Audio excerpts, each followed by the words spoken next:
Hi. Recently I made a two-part video series where I analyzed the Quran in Arabic, comparing the Hafs version with the Duri and Warsh versions. And I was able to prove there are conflicting textual variants between these Arabic Qur'ans, thus refuting the Qur'an's claim in chapter 15 verse 9 that it's preserved and free from corruption.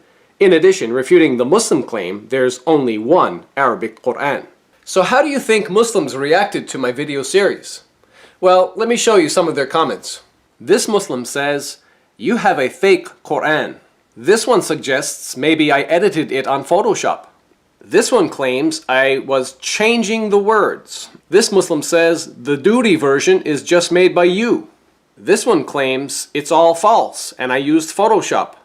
Another Muslim says, "I think that is your words." And finally, this Muslim claims, "You have printed the other Quran trying to mislead people."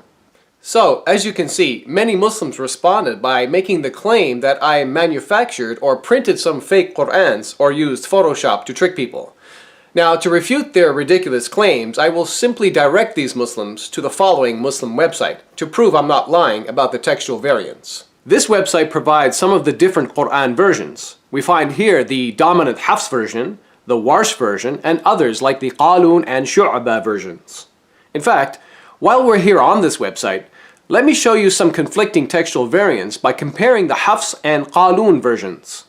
And for your information, according to page 199 of the book, An Introduction to the Sciences of the Quran by Muslim scholar Yasir Qadi, the Qalun version is read particularly in Libya, Tunisia, and parts of Qatar. So let's begin our comparison. Variant number 1. Quran chapter 15 verse 8 says, "We do not send down the angels except with truth, and the disbelievers would not then be reprieved." Now let's read the Arabic. The Hafs Quran says, "Ma nunazzilu." We do not send down. But the Qalun Quran says, "Ma tanazzalu." The angels do not descend. In the Hafs Quran, the variant is a first-person plural imperfect verb. But in the Qalun Quran, it's a third-person feminine singular imperfect verb. Also, these two words begin with different letters. The letter Nun in the Hafs Quran, nunazzilu, and the letter Ta in the Qalun, tanazzalu. So this is an actual consonantal difference that changes the meaning of the word.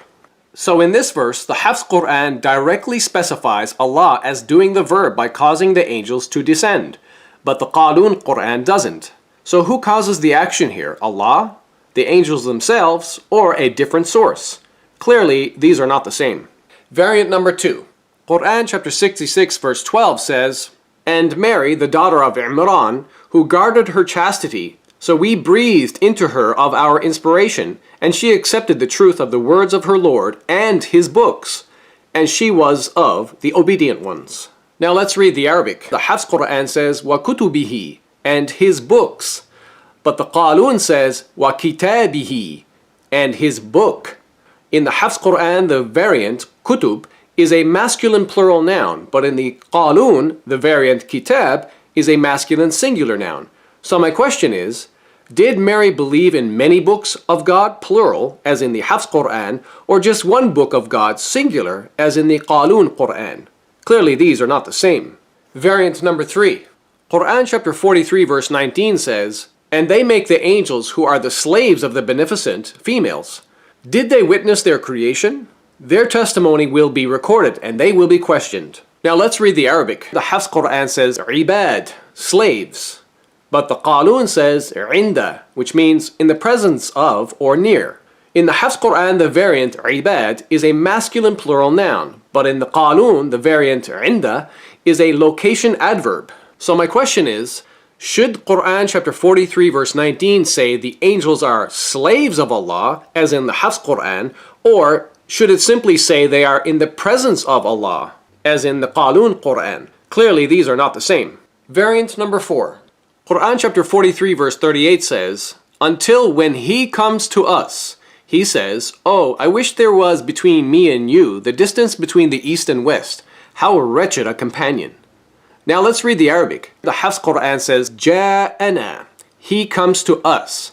But the Qalun says, "Ja'ana," they both come to us. In the Hafs Quran, the variant, Ja'a, is a third-person masculine singular perfect verb, but in the qalun, the variant, is a third-person masculine dual perfect verb. So my question is, in this verse, exactly how many people come to Allah? Is it one person, as in the Hafs Quran, or two people, as in the qalun Quran? Clearly, there is a difference in numbers here. And finally, variant number 5. Quran chapter 10 verse 33 says, "Thus is the word of your Lord, justified concerning those who do wrong, that they believe not." Now let's read the Arabic. The Hafs Quran says kalima, word, but the qalun says kalimat, words. In the Hafs Quran, the variant is a feminine singular noun, but in the qalun Quran, it's a feminine plural noun. So my question is it just one word of God, singular, as in the Hafs Quran, or is it a number of words, plural, as in the qalun Quran? Obviously, one word is less than many words, so there is a difference in numbers here.